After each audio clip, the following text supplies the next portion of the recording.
জ্বালানি তেলের দাম লিটার প্রতি বাড়ল 1 টাকা, 1 ফেব্রুয়ারি থেকে কার্যকর।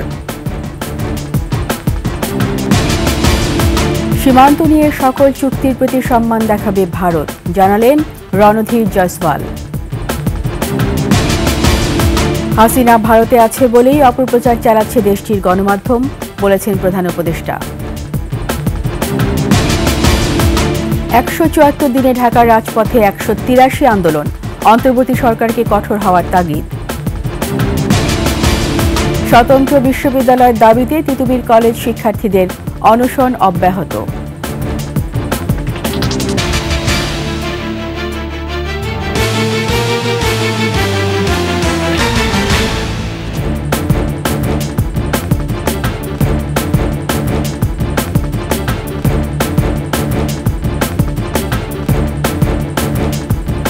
শুনছিলেন সংবাদ শিরোনাম। আমন্ত্রণ রাতের 21 সংবাদে, সাথে আছি আমি রীতা চৌধুরী। দর্শক, 21 টেলিভিশনের সংবাদ একই সাথে সরাসরি দেখতে পাবেন আমাদের ফেসবুক পেজ www.facebook.com/2124 অনলাইনে। সাবস্ক্রাইব করতে পারেন www.youtube.com/@21 চ্যানেলে। এছাড়া সংবাদ আরও থাকছে। তুরাগ তীরে জুমার নামাজে লাখো মুসল্লির অংশগ্রহণ, বিশ্ববাসীর জন্য শান্তি কামনা।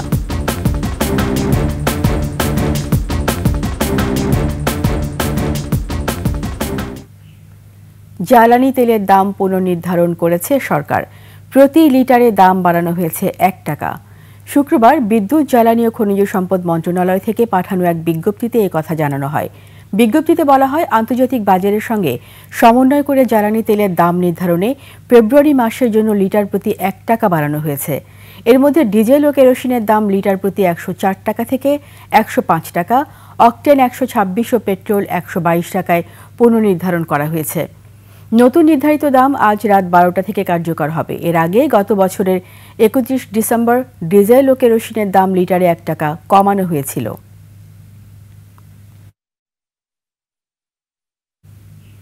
সীমান্ত নিয়ে ভারত ও বাংলাদেশের মধ্যে পরস্পরের সম্মতি ভিত্তিতে হওয়া সব চুক্তির প্রতি সম্মান দেখানো হবে, এমনটাই আশা করছে Delhi.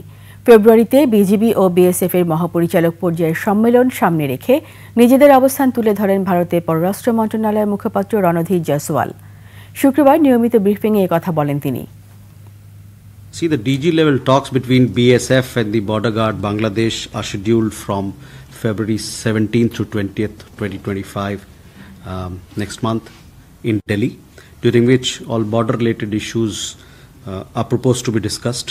We expect all mutually agreed MOUs and agreements, I would say, to be honored.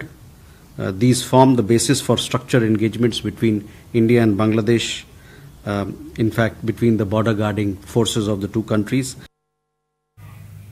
ক্ষমতাচ্যুত প্রধানমন্ত্রী শেখ হাসিনা ভারতে আশ্রিত থাকার কারণে বাংলাদেশ নিয়ে অপপ্রচার চালানোর সুযোগ পাচ্ছে সেদেশের গণমাধ্যমগুলো।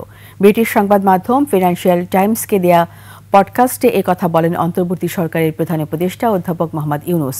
জানান, আইন অনুযায়ী হাসিনাকে দেশে ফেরত পাঠাতে হবে। দুলি মল্লিকের ডেস্ক রিপোর্ট। ছাত্র জনতার গণ অভ্যুত্থানের মুখে 5 আগস্ট দেশ ছেড়ে পালিয়ে ভারতে আশ্রয় নেন ক্ষমতাচ্যুত সাবেক প্রধানমন্ত্রী শেখ হাসিনা। তবে সেখানে গিয়েও চুপ নেই তিনি। বাংলাদেশ ও অন্তর্বর্তী সরকার নিয়ে একের পর এক উস্কানিমূলক বক্তব্য দিয়ে যাচ্ছেন, যার প্রেক্ষিতে বাংলাদেশকে মিথ্যা ও বিভ্রান্তিকর খবর প্রচারের সুযোগ পাচ্ছে ভারতীয় গণমাধ্যমগুলো। এটা প্রশ্ন করুন, মোহাম্মদ ইউনুস তো বড় বড় লেকচার মেরেছিলেন, মোহাম্মদ ইউনুস তো নোবেল পেয়েছেন। শেখ হাসিনাকে আশ্রয় দিল ভারত সরকার এ অপপ্রচারে দায় নিতে রাজি নন।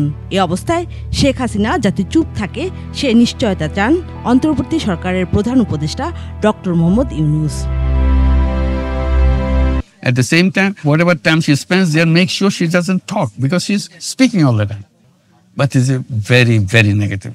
সম্প্রতি সুইজারল্যান্ডের দাভোসে বিশ্ব অর্থনৈতিক ফোরামের বার্ষিক সম্মেলনে যোগ দেওয়ার ফাঁকে ব্রিটিশ সংবাদ মাধ্যম ফিনান্সিয়াল টাইমসের বৈদেশিক বিষয়ক প্রধান গিডিয়ান রেসম্যানের পডকাস্টে ডক্টর ইউনুস বলেন, আইন অনুযায়ী শেখ হাসিনাকে দেশে ফেরত পাঠাতেই হবে। এর বিকল্প নেই। She's in Delhi and we said, well, you decide what you want to do because legally you have to repatriate. তার সরকারের বর্তমান অগ্রাধিকারের কথা তুলে ধরেন ডক্টর ইউনূস। বলেন, ধ্বংসস্তূপে পরিণত হওয়া অর্থনীতিকে সচল করাই প্রথম কাজ। Top priority number 1, get the economy moving again because the whole economy is devastated economy. I don't have to explain to you, you know that. জানান, আগস্টে প্যারিসে থাকা অবস্থায় কিভাবে শিক্ষার্থীদের কাছ থেকে সরকারের দায়িত্ব নেওয়ার প্রস্তাব পান। সে সময় তার চিন্তা ভাবনাও তুলে ধরেন পডকাস্টে। A lot of work to be done. Duli Mallick, desk report, 21 television. Something new opportunities. অন্তর্বর্তী সরকার ক্ষমতা গ্রহণের পর থেকে এ পর্যন্ত 174 দিনে আন্দোলন হয়েছে 183টি। আন্দোলনকারীরা নিজেদের বৈষম্যের শিকার দাবি করে সড়ক অবরোধ সহ সচিবালয়ে ঘেরাও কর্মসূচি দিচ্ছেন একের পর এক। একই দিনে 17টি স্পটে অবরোধের ঘটনাও ঘটেছে।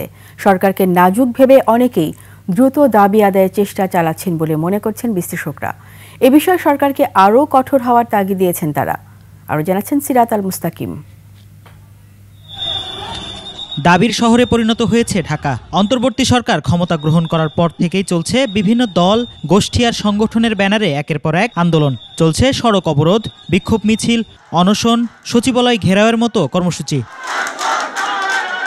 জুলাই অভ্যুত্থানের সময় স্থগিত এইচএসসি পরীক্ষাগুলো না দিয়ে অটো পাসের দাবিতে 19 আগস্ট সচিবালয় ঘেরাওয়ের ঘটনা ছিল প্রথম আন্দোলন। 19 আগস্টে বিভিন্ন দাবিতে রাজধানীর মোট 17টি পয়েন্টে চলে সড়ক অবরোধ। 25 আগস্ট আনসার সদস্যরা সকাল সন্ধ্যা অবরোধ করে রাখে সচিবালয়। বিসিএসে বাদ পড়া প্রার্থী, অব্যাহতিপ্রাপ্ত এসআই, রেল চালক, বিডিআর সদস্যদের পরিবার ও চাকরিচ্যুত বিডিআর সদস্য সহ রিকশা চালকরা নামেন রাজপথে। 7 কলেজ ঢাকা বিশ্ববিদ্যালয়ের অধিভুক্ত না থাকার দাবিতে আন্দোলন করে শিক্ষার্থীরা। চলছে তিতুমির কলেজকে বিশ্ববিদ্যালয় করার দাবিতে আন্দোলন। প্রশ্ন হলো, অন্তর্বর্তী সরকারের কাছেই কেন সব দাবি দেওয়া একসঙ্গে? বেশিরভাগ আন্দোলনই হচ্ছে আপনার অযৌক্তিক দাবি। তারা যেটা চাইবে, তারা চাইবে তাদের অনুকূলে পরিবেশটাকে নিয়ে আসতে।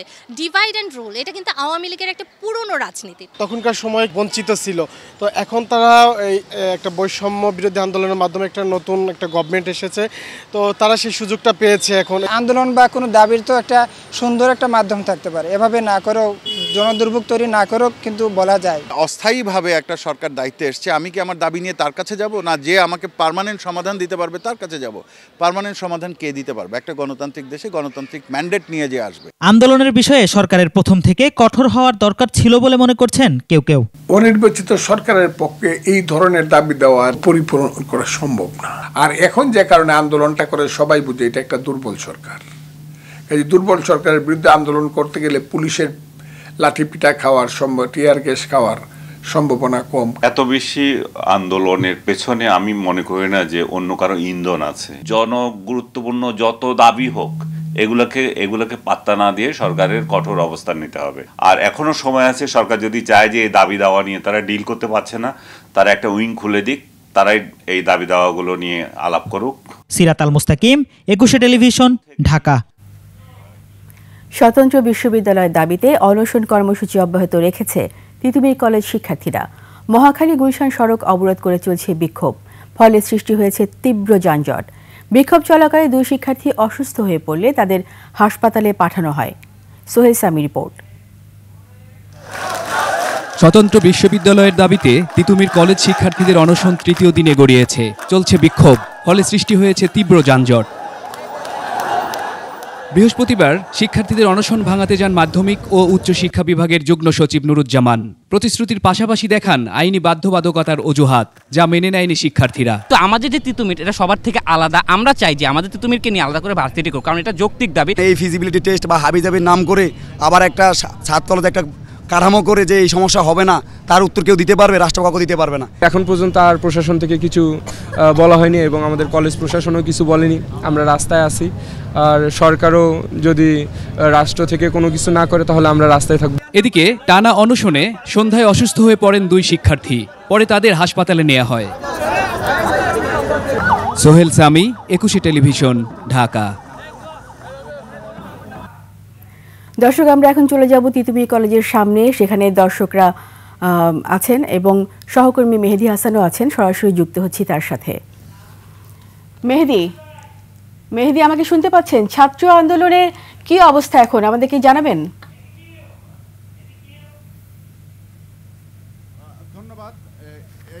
এইমাত্র তিতুমির কলেজের শিক্ষার্থীরা একটি সংবাদ সম্মেলন করলেন এবং তারা সরকারকে একটা আলটিমেটাম দিয়েছেন। আগামীকাল 4টার মধ্যে যদি তাদের দাবি মেনে নেওয়া না হয় তাহলে তারা পুরো ঢাকা নর্থ সিটি ব্লকেট করে দেবে অনির্দিষ্টকালের জন্য এবং এখানে রেল এবং সড়ক পথ এর আওতামুক্ত থাকবে। তবে বিশ্ব ইজতেমার জন্য তাদের কর্মসূচি সকাল 6টা থেকে 11টা পর্যন্ত শিথিল থাকবে এ কয়দিন, আর এর বাইরে এই কর্মসূচি তাদের চলবে।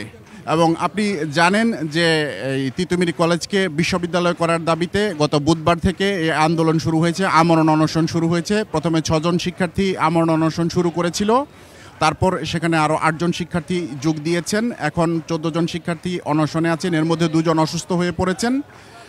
আর কিছুক্ষণ আগে যেটা ঘটেছে, তিতুমির কলেজের ভেতরেই একটা হোস্টেল আছে, ছাত্রী হোস্টেল। এইখানে ছাত্রী হোস্টেলের সমস্ত ছাত্রীরা বের হয়ে এসেছে তিতুমির কলেজের সামনের রাস্তায়, তারা বিক্ষোভ মিছিল করছে এবং তাদের সাথে অন্যান্য ছাত্ররাও যোগ দিয়েছে। এর ফলে তিতুমির কলেজের সামনের যে রাস্তাটি এটা তো বন্ধ হয়েই আছে, এখন এখানে মিছিল চলছে।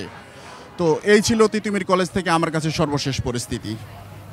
মেহেদী, আপনাকে ধন্যবাদ। দর্শক, আমরা জানতে পারলাম তিতুমির কলেজের সামনে অবরোধের এখনকার সর্বশেষ অবস্থা। চলে যাচ্ছি পরের সংবাদে। টঙ্গীর তুরাগ তীরে লাখো মুসল্লি অংশগ্রহণে অনুষ্ঠিত হয়েছে জুমা নামাজ। এ সময় মুসলিম উম্মাহ সহ বিশ্ববাসীর শান্তি কামনা করেন মুসল্লিরা। 58তম বিশ্ব ইজতেমার প্রথম পর্বে অংশ নিয়েছেন মাওলানা জুবায়ের পন্থীরা। এদিকে অসুস্থতার কারণে ইজতেমা ময়দানে মারা গেছেন 2 মুসল্লি। গাজীপুর থেকে অপূর্ব রায়ের তথ্যচিত্রে ডেস্ক রিপোর্ট। ভোর থেকেই ইজতেমার মাঠে আসতে থাকেন মুসল্লিরা। বেলা বাড়ার সাথে সাথে তুরাগ পারে বাড়ে মুসল্লিদের জনস্রোত। জুমার নামাজে অংশ নিতে সবাই শামিল এক কাতারে। ময়দান ছাড়িয়ে জমায়েত ছড়ায় প্রধান সড়ক পর্যন্ত। ইমামতি করেন মাওলানা জুবায়ের। অধিক সওয়াব ও বিশ্বের শান্তি কামনায় বড় জমায়েতে অংশ নেন মুসল্লিরা। জুমার নামাজে অংশগ্রহণ করতে পেরে আমি খুশি, আল্লাহর প্রতি কৃতজ্ঞতা স্বীকার করছি এই জন্য যে এখানে এত বড় জামাত আমি কোনোদিন এর আগে কোনোদিন অংশগ্রহণ করি নাই। এর আগে ভোরে ফজরের নামাজে শামিল হন লাখো মুসল্লি। নামাজের পর বয়ান শুরু করেন পাকিস্তানের মাওলানা জিয়াউল হক। 63টি খিত্তায় অবস্থান করছেন দেশ বিদেশের লাখো মুসল্লি। এ পর্বে যোগ দিয়েছেন 2000-এর বেশি বিদেশি মেহমান। We used to be from London, but I moved to Preston. I'm from the UK. This is my first time to the Tongi Ijtima in Bangladesh. I'm very happy to be here. So many people here, mashallah. ইসলাম যাতে আমরা প্রচার করতে পারি সেই জন্য আমাদের আজকের এই জামায়াত কিভাবে ঘরে ঘরে দাওয়াত পৌঁছে দেওয়া যায় সেই দাওয়াতের ফিকির আমরা এখানে আছে। এদিকে মুসল্লিদের নিরাপত্তায় নিয়োজিত পর্যাপ্ত পুলিশ ও র্যাব সদস্য। পুরো ময়দান পর্যবেক্ষণ করা হচ্ছে সিসি ক্যামেরায়। আমাদের মেজারে মনে হচ্ছে না এখানে কোনো নিরাপত্তা ঝুঁকি আছে। আমরা এখনো শান্তিপূর্ণ আছি। আপনারা নিশ্চয়ই এটি আমার সাথে একমত হবেন। রোববার জোহরের নামাজের আগে আখিরি মোনাজাতে শেষ হবে বিশ্ব ইজতেমার প্রথম পর্ব। Khurshid Alam, desk report, 21 television. কাল পর্দা উঠছে অমর 21 বইমেলার। চলছে শেষ মুহূর্তের প্রস্তুতি। জেএমপি কমিশনার জানিয়েছেন উস্কানিমূলক কোনো বই যাতে প্রকাশ হতে না পারে সেজন্য আগামী বছর থেকে বাংলা একাডেমিতে আগেই জমা দিতে হবে পাণ্ডুলিপি। শওকত আলী ক্যামেরায়, তানজিলা তাসনিমের রিপোর্ট। বছর ঘুরে এসেছে ভাষার মাস, ভালোবাসার ফেব্রুয়ারি। পর্দা উঠছে প্রাণের বইমেলার। ময়দান জুড়ে শেষ মুহূর্তে স্টল, প্যাভিলিয়ন তৈরির কর্মযজ্ঞ। প্রদর্শনের জন্য যতটুকু দরকার আমরা সবকিছু নিয়ে প্রস্তুত। 70% কাজ সম্পন্ন হয়েছে, আরও 30% কাজ এখনো সম্পন্ন হয়নি। আশা করি আজকে এবং আগামীকালের ভিতরে আমাদের কাজ সম্পন্ন হবে। লেখক প্রকাশকরাও গুছিয়ে এনেছেন মাসব্যাপী মেলার প্রস্তুতি। আমরা টোটাল প্রস্তুতি শেষ, আমরা 98% প্রস্তুতি নিয়ে ফেলাইছি। আশা করছি যে মেলাটা স্বতঃস্ফূর্ত হবে, সবাই অংশগ্রহণ করবে মেলায়, আমরা আশানুরূপ পাঠকের সাড়া পাবো। মুক্ত পরিবেশে এবার বইমেলা অনুষ্ঠিত হতে যাচ্ছে। আমার বিশ্বাস গত 17 বছরের চেয়ে এবার অনেক বেশি লোক বইমেলায় আসবেন। সার্বিক নিরাপত্তা পরিস্থিতি পরিদর্শনে এসে ডিএমপি কমিশনার বলেন, মেলা চলাকালীন যে কোনো পরিস্থিতি মোকাবেলায় কঠোর অবস্থানে থাকবে পুলিশ। এই এক মাস কোনো ভারী যানবাহন চলাচল করবে না। রাত্রে সার্চ লাইটের ব্যবস্থা করা হয়েছে। সমন্বয় সভা করেছিলাম, সেখানে বাংলা একাডেমির কর্মকর্তারা ছিলেন। তাদেরকে আমরা রিকোয়েস্ট করছি কোনো বইয়ের ভিতরে এই উস্কানিমূলক কথা লেখা আছে, এটার জন্য ওরা স্ক্যানিং করে ভেটিং করে স্টলে উপস্থাপন করেন। এই বছর ওরা পারবে না, আগামীতে এই নতুন যে বইগুলো প্রকাশনা হবে তার পাণ্ডুলিপি আগেই যেন বাংলা একাডেমিকে জমা দেওয়া হয়। মাসব্যাপী মেলার পুরো সময় জুড়ে ঢাকা বিশ্ববিদ্যালয় এলাকায় চলবে না কোনো ভারী যানবাহন। আইন শৃঙ্খলা বাহিনীর নিশ্ছিদ্র নিরাপত্তা এবং নতুন বই নিয়ে পাঠকের সাথে বইমেলায় মেলবন্ধনে অপেক্ষায় আছে লেখক, প্রকাশক এবং স্টলের সদস্যরা। তানজিলা তাসনিম, একুশে টেলিভিশন, ঢাকা। ফ্যাসিবাদের পতন হলেও জনগণের ভোট ছাড়া গণতন্ত্র প্রতিষ্ঠিত হবে না বলে মন্তব্য করেছেন বিএনপি স্থায়ী কমিটির সদস্য নজরুল ইসলাম খান। গুলশানে বিএনপি চেয়ারপারসনের কার্যালয়ে দলের লিয়াজো কমিটির সাথে জামায়াতে উলামায়ে ইসলামের বৈঠক শেষে একথা বলেন তিনি। বিস্তারিত মাহিলা ইসলামী রিপোর্টে। দেশের সমসাময়িক বিষয়ে রাজনৈতিক দলগুলোর সাথে বিএনপির লিয়াজো কমিটির বৈঠক, যেখানে উপস্থিত ছিলেন দলের মহাসচিব মির্জা ফখরুল ইসলাম আলমগীর। বৈঠক শেষে সাংবাদিকদের সাথে কথা বলেন দলের স্থায়ী কমিটির সদস্য নজরুল ইসলাম খান। বলেন, যুগপৎ আন্দোলন হয়েছে গণতন্ত্র পুনঃপ্রতিষ্ঠার লক্ষ্যেই, যা এখনও অনুপস্থিত। ফ্যাসিবাদের পতন হয়েছে, কিন্তু এখনো আমরা গণতন্ত্র পুনঃপ্রতিষ্ঠা করতে পারি নাই। ভোটের মাধ্যমে অবাধ, সুষ্ঠু, নিরপেক্ষ এবং অংশগ্রহণমূলক একটা নির্বাচনের মাধ্যমে দেশে গণতন্ত্র পুনঃপ্রতিষ্ঠা হবে। ন্যূনতম সংস্কার শেষে নির্বাচন দিতে বেশি সময় লাগার কথা নয় উল্লেখ করে নজরুল ইসলাম খান আরও বলেন, আগের যে কোনো আন্দোলনের মতো সকল রাজনৈতিক দলের সাথে ঐক্যমত্য রাখবে বিএনপি। যা কিছু সংস্কার প্রয়োজন সেগুলো করেই এই নির্বাচনটা হবে আলোচনা করেছি। আমরা মনে করি না আর কি যে সেটা করে নির্বাচন করতে খুব বেশি সময় লাগবে। এদিকে জমিয়ত উলামায়ে ইসলামের মহাসচিব মঞ্জুরুল ইসলাম আফেন্দি বলেন, ফ্যাসিস্টদের কুটচাল থেকে দেশ এখনও মুক্ত হয়নি। বাংলাদেশ ফ্যাসিবাদ থেকে মুক্ত হলেও পরাজিত ফ্যাসিস্ট এবং তার দোসরদের অবিরত কুটচাল আর ষড়যন্ত্র থেকে, চক্রান্ত থেকে দেশ এখনও পর্যন্ত মুক্ত হয়নি। সঙ্গত কারণে আমরা একমত হয়েছি এই জায়গাটায় যে দেশপ্রেমিক আপামর জনতার একটা ঐক্য অপরিহার্য। ধারাবাহিক রাজনৈতিক বৈঠকে এর আগে সমমনা 12 দলীয় জোটের সাথেও বৈঠক করে বিএনপি। মাহিলা ইসলাম, একুশে টেলিভিশন, ঢাকা। বিশেষ শক্তির কাছে অন্তর্বর্তী সরকার মাথা নত করেছে বলে অভিযোগ করেছে আদিবাসী ফোরাম। তাদের অভিযোগকে সমর্থন করেছেন বিশিষ্টজনেরা। একই সাথে পার্বত্য চুক্তি, শান্তি চুক্তি পূর্ণাঙ্গ বাস্তবায়নের দাবি জানিয়েছেন তারা। মানিক শিকদারের রিপোর্ট। কেন্দ্রীয় শহীদ মিনারে আত্মমর্যাদা ও আত্মপরিচয়ের স্বীকৃতি আদায়ের দাবিতে গণসমাবেশ। অংশ নেন আদিবাসী ফোরামের নেতা, বিভিন্ন দলের রাজনৈতিক নেতৃবৃন্দ ও বিশিষ্টজনেরা। সেই হামলার ন্যায় বিচার আমরা চাই। সমাবেশে বক্তারা 15 জানুয়ারি এনসিটিভিতে আন্দোলন চলাকালে আদিবাসী শিক্ষার্থীদের উপর হামলার প্রতিবাদ জানায়। নৈতিক দায়িত্ব এই অস্তিত্বের জন্য লড়াই সংগ্রাম করে যাওয়া।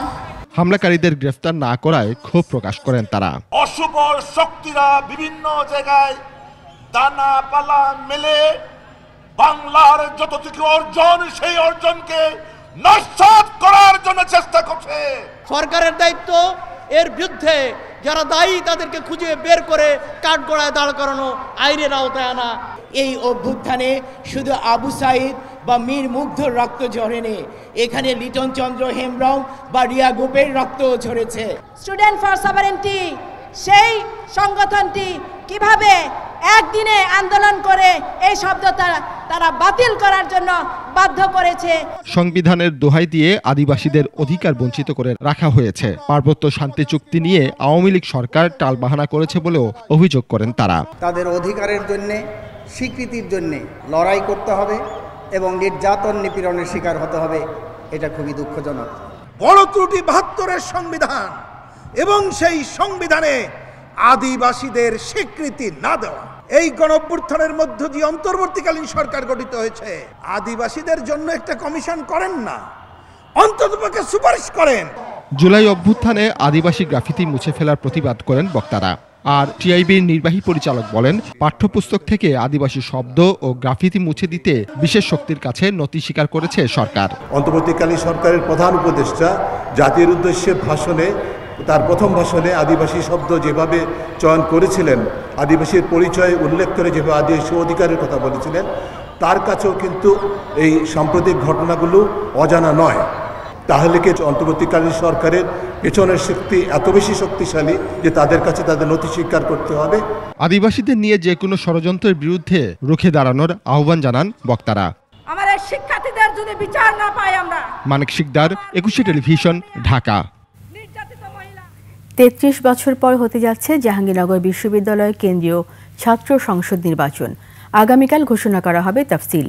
স্থিতিশীল একটি নির্বাচনের দাবি ছাত্র সংগঠনের, আর শিক্ষার্থীরা বলছেন সাধারণ ছাত্রদের কল্যাণে কাজ করবে এমন নেতৃত্বই প্রয়োজন।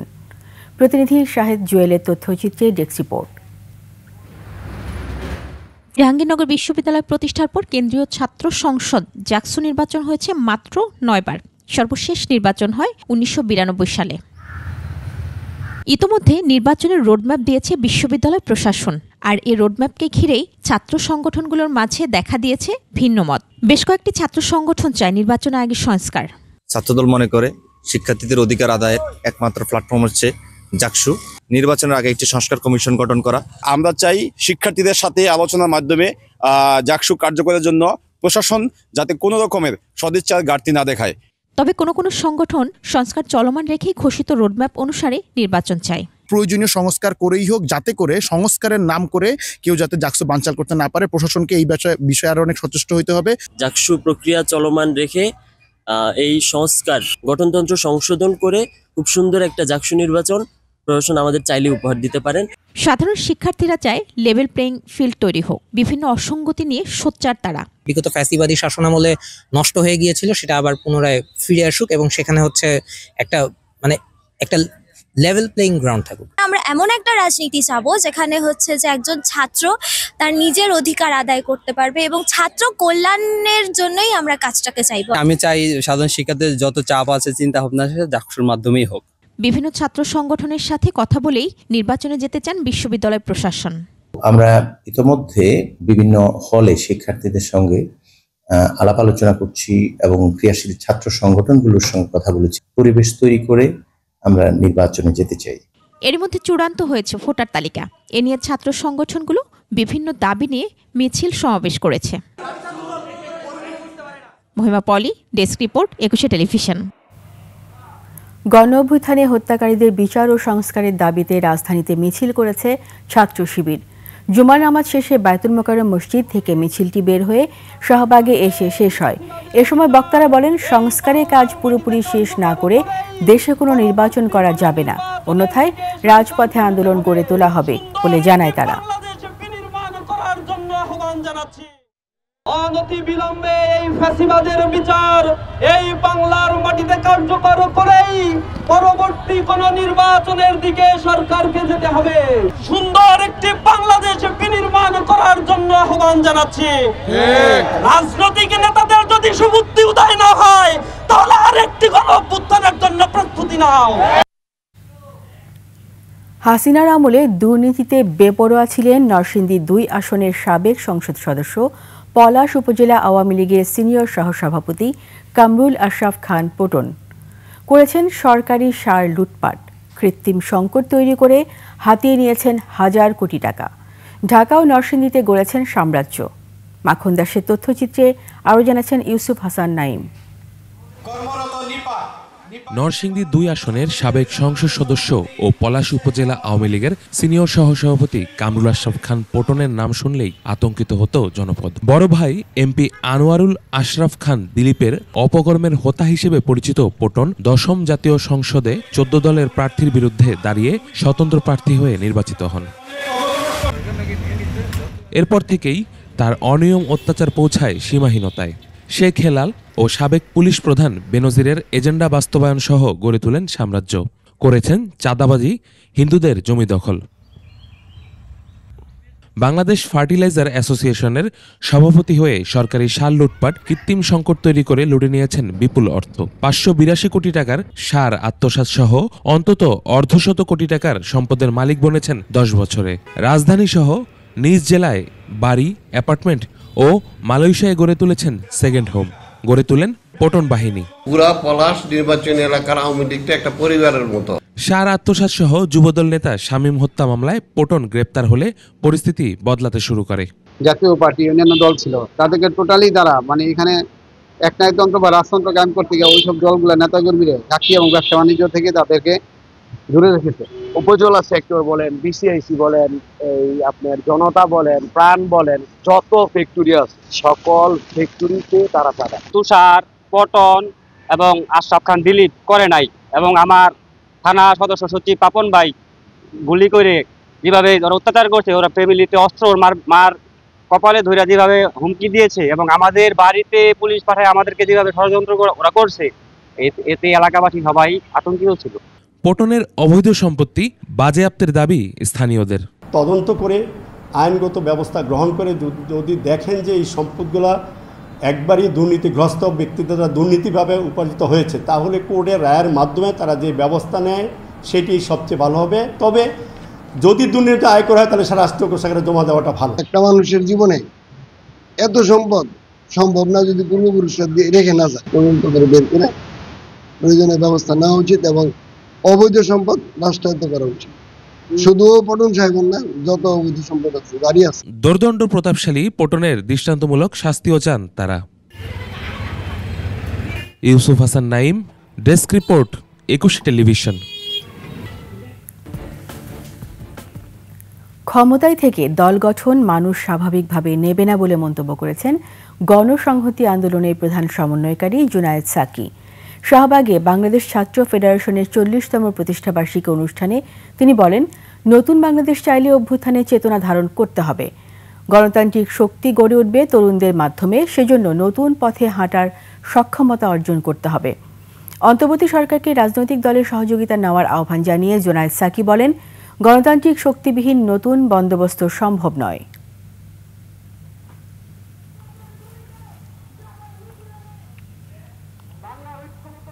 উত্থানের চৈতন্য নিয়ে আকাঙ্ক্ষা নিয়ে যদি নতুন দল হয়, তাহলে ছাত্রদের একাংশ তারা যদি দল গঠন করে আমরা স্বাগত জানাবো। কিন্তু ক্ষমতায় থেকে দল গঠন বাংলাদেশের মানুষ ভালোভাবে নেয় না। রাজপথে আসেন, জনগণের ভেতর থেকে নতুন দল গড়ে তোলেন, যেমনটা আমরা গড়ে তোলার চেষ্টা করেছি। আমাদের ইতিহাস, সংগ্রামের ইতিহাস, আগামী ইতিহাসও জনগণের স্বার্থের পক্ষে, তার বৃহত্তর স্বার্থের পক্ষে থাকবে।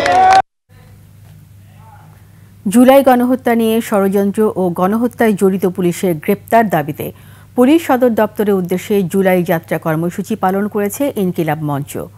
শাহবাগ থানার সামনে কর্মসূচি শুরুর আগে এক সংক্ষিপ্ত সমাবেশে বক্তারা বলেন, জুলাই আন্দোলনে পুলিশ বাড়ি বাড়ি গিয়ে ছাত্র জনতাকে নির্যাতন করেছে, প্রকাশ্যে গুলি করে হত্যা করেছে, কিন্তু দায়ী পুলিশ সদস্যদের এখনও গ্রেপ্তার করা হয়নি। তারা অভিযোগ করেন, শুধু পোশাক বদলালে ফ্যাসিবাদী আচরণ মুখে যাবে না। বর্তমান পুলিশ প্রশাসন দায়ীদের গ্রেপ্তারে গড়িমসি করছে বলেও অভিযোগ করেন নেতারা।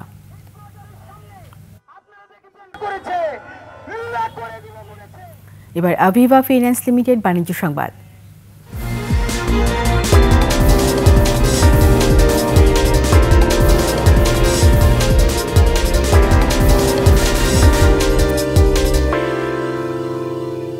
শেষ হল ঢাকা আন্তর্জাতিক বাণিজ্য মেলার 29তম আসর। শেষ দিনে মেলা ছিল উপচে পড়া ভিড়। ক্রেতারা কিনেছেন তাদের পছন্দের পণ্য। মফিউর রহমানের রিপোর্ট। ঢাকা আন্তর্জাতিক বাণিজ্য মেলার শেষ দিনের চিত্র এটি। এভাবেই ফুটপাতে বসে পণ্য বিক্রি করছেন বিক্রেতারা।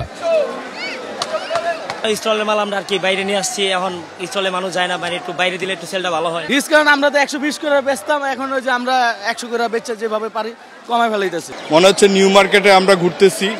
নিউ মার্কেটে ফুটপাতে যেভাবে প্রোডাক্ট সেল করে দেখলন বাই চলন এই 100 এই অবস্থা হয়ে গেছে। উনি কিছু না, এগুলো মানে বেসিক্যালি কি বলবো, এটা গুলিস্তানে পাওয়া যায়। সকাল থেকে মেলায় তেমন আনাগোনা না থাকলেও বেলা বাড়ার সাথে সাথে ভরে যায় স্টল আর প্যাভিলিয়ন। গৃহস্থলী পণ্য, পোশাক, কসমেটিক্স কিংবা ইলেকট্রনিক্স জিনিস কিনছেন অনেকে। অনেক কিছু কেনা আছে, কসমেটিক্স, জামা কাপড় সব দেখবো, যা যা পছন্দ হয় কিনবো। এখন তো ডিসকাউন্ট দিয়েছে, প্রথম দিনের তুলনায় আজকে একটু কম আছে। শেষ দিন সবাই একটা ভালো ডিল পায় প্রত্যেকটা শপ থেকে, আমরাও তার ব্যতিক্রম না। শেষ দিনে চটকদার মূল্য ছাড়ের ধামাকা অফারও রেখেছেন ব্যবসায়ীরা। শুরু থেকে এই মুহূর্ত পর্যন্ত আলহামদুলিল্লাহ ভালো হয়েছে। বড়দের হাত ধরে মেলায় এসে নিজের পছন্দের জিনিস কিনছে শিশুরাও। আমার আম্মুর সাথে আমার ফোন। মেলার সমাপনী অনুষ্ঠানে সেরা প্যাভিলিয়ন ও স্টল মালিককে পুরস্কার তুলে দেন বাণিজ্য উপদেষ্টা শেখ বশিরউদ্দিন। আগামীতে মেলাকে আরো দৃষ্টিনন্দন করার কথা জানান উপদেষ্টা। কম্পিটিটিভ সক্ষমতা যদি আমরা সৃষ্টি করতে না পারি তাহলে আমরা ভবিষ্যতে খুব একটা দুর্যোগময় সময়ে পড়তে পারি। সো এই সুযোগে আমি ব্যবসায়ীদেরকে জানাতে চাই যে আপনারা নিজেদের সক্ষমতা বৃদ্ধি করার ক্ষেত্রে, এফিসিয়েন্সি বৃদ্ধি করার ক্ষেত্রে সার্বিকভাবে মনোযোগী হন। এবারে বাণিজ্য মেলায় অংশ নেয় দেশি বিদেশি ৩৪৩টি প্রতিষ্ঠান। মফিউর রহমান, একুশে টেলিভিশন, ঢাকা। শেষ করছি বাংলাদেশে ব্রিটিশ পরম্পরার খবর জানিয়ে। উপমহাদেশ ছেড়ে ব্রিটিশরা চলে গেলেও এখনও বাংলাদেশে বাস করছেন তাদের বংশধর। পরম্পরায় তারা এখন এদেশের নাগরিক, জড়িয়ে গেছেন বাংলার কৃষ্টি কালচারের সাথে। মৌলভীবাজার প্রতিনিধি বিকুল চক্রবর্তীর তথ্যচিত্রে দেখুন ডেস্ক রিপোর্ট। ১৭৫৭ সালের ২৩ জুন পলাশীর যুদ্ধে বাংলার নবাব সিরাজউদ্দৌলাকে পরাজিত করার মধ্য দিয়ে ভারত উপমহাদেশে ব্রিটিশ সাম্রাজ্যের সূচনা। মৌলভীবাজারে ১৮৫৭ সালে চা শিল্পের শুরু হয় ব্রিটিশদের হাত ধরে। চা বাগানে কাজ করতে এসে শ্রমিকদের বিয়ে করে সংসার শুরু করেন অনেক ব্রিটিশ নাগরিক। বাবা ব্রিটিশ, শ্বশুরও ব্রিটিশ, তারা লন্ডন থাকি এই দেশে বাংলাদেশে চা বাগানে কাজ করবার লাগি তারা আইছে। ওনারা চলে গেছেন তাদের কাজের পরিপ্রেক্ষিতে, কিন্তু তাদের বংশগত যারা আমরা বাংলাদেশে বিভিন্ন জায়গায় ছড়িয়ে ছিটিয়ে আছি। এখানে জন্ম নিয়েছি, আমাদের বাবাদের মুখ থেকে শুনেছিলাম যে আমাদের বাবা তারা বিদেশি ছিল। তবে ১৯৪৭ সালে ব্রিটিশরা দেশ ছাড়লেও চা বাগানে কাজের সুবাদে অনেকেই থেকে যান বাংলাদেশে। তাদের বংশধররা এখন মিশে গেছেন এদেশের সংস্কৃতির সাথে। ব্রিটিশ নাগরিক হিসাবে এখানে বসবাস করছে এবং তারা মোটামুটি অনেকটা আমাদের কাছ থেকে একটু পিছিয়ে আছে, তাদের তথ্য আসলে কেউ জানা নেই। বর্তমানে ওনারা বিভিন্ন জায়গায় ছেলেরা কাজ কাম করতেছে এবং বাড়িতে ওরা কৃষির উপর নির্ভর করে দিন যাপন করছে।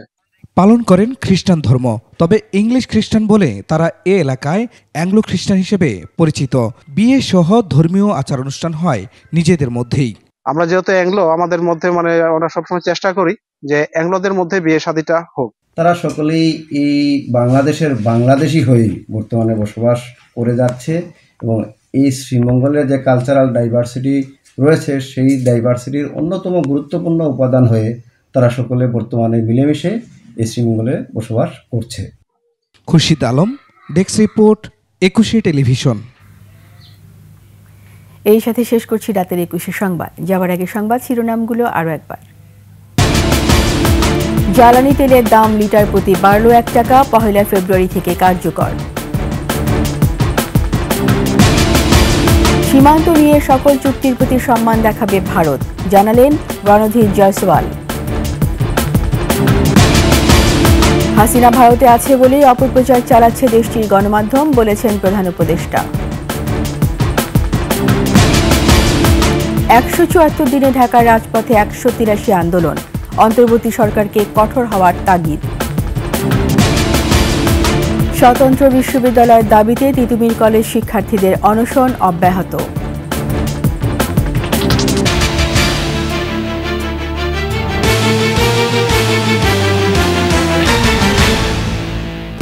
সবশেষ সংবাদ জানতে ডায়াল করুন 2021 নম্বরে আর ভিজিট করুন ekushe-tv.com ওয়েবসাইটে। ফেসবুকে ভিজিট করতে পারেন www.facebook.com/ekushe24 অনলাইনে। সাবস্ক্রাইব করতে পারেন www.youtube.com/@ekushe-tv চ্যানেলে। এতক্ষণ সঙ্গে থাকার জন্য সবাইকে ধন্যবাদ। পরবর্তী সংবাদ রাত ১টায় দেখার আমন্ত্রণ রইল। একুশের সাথেই থাকুন।